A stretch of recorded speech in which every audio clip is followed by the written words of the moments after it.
Hi, my name is Honora Laszlo, and I'm with the Arlington chapter of Moms Demand Action for Gun Sense in America. And I would like to ask if he could please clarify a couple of statements that he made. I have been a supporter of his since I became aware of his existence, pretty much. And I, along with many other people in the gun violence prevention community, were very wholeheartedly looking forward to support you. I'd like to ask you about two things. One is, you said shortly after the Sandy Hook shooting that you don't think any kind of gun legislation would prevent tragedies like that. And the other thing was in the recent Rolling Stone profile.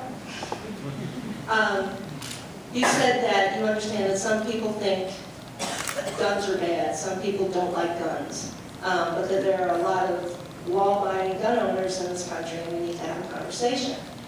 And we would like to make the point that the conversation is not about whether guns are bad or good.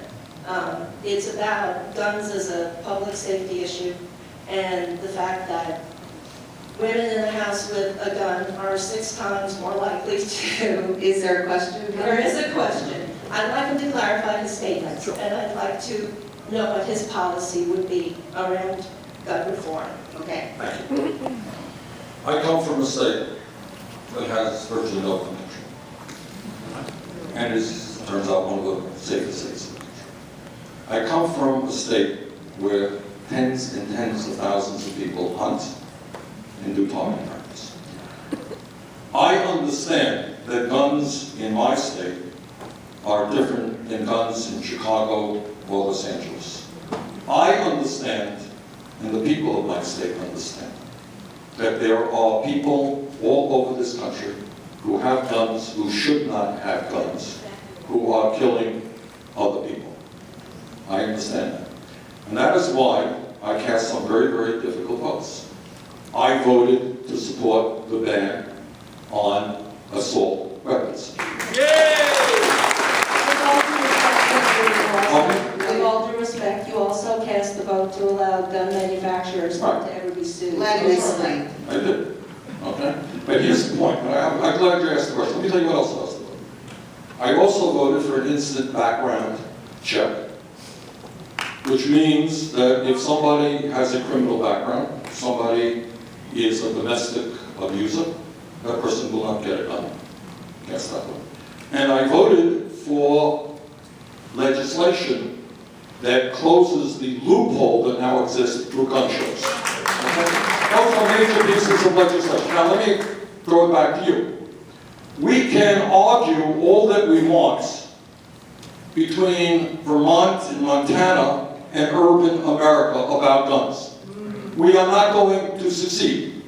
What we need is a gun policy. It may not be your policy. But if you want to succeed, we have got to overcome the cultural divide.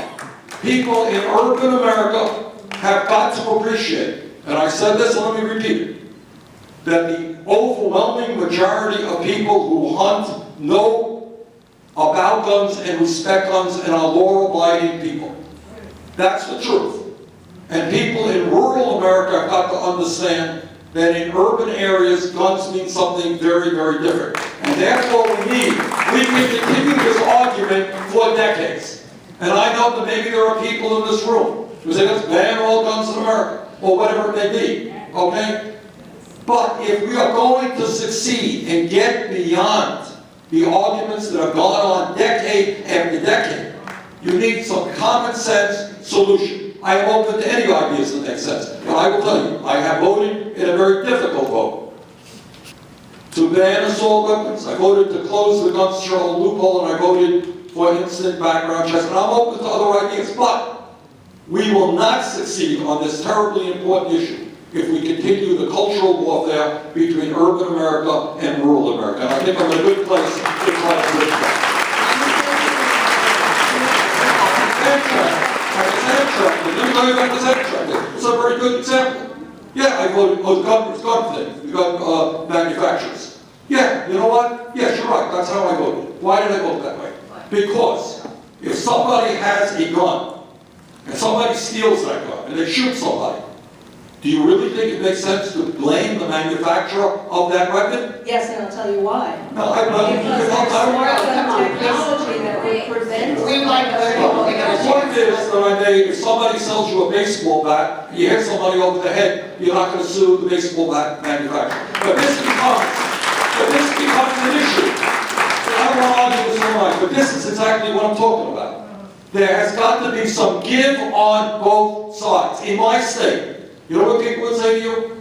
They would say, what do you have against me? What have I ever done wrong? Because I've taken my kids into the woods and gone hunting. We haven't done anything wrong. But there's going to have to be some compromises on both sides. So I don't apologize for that vote. Okay.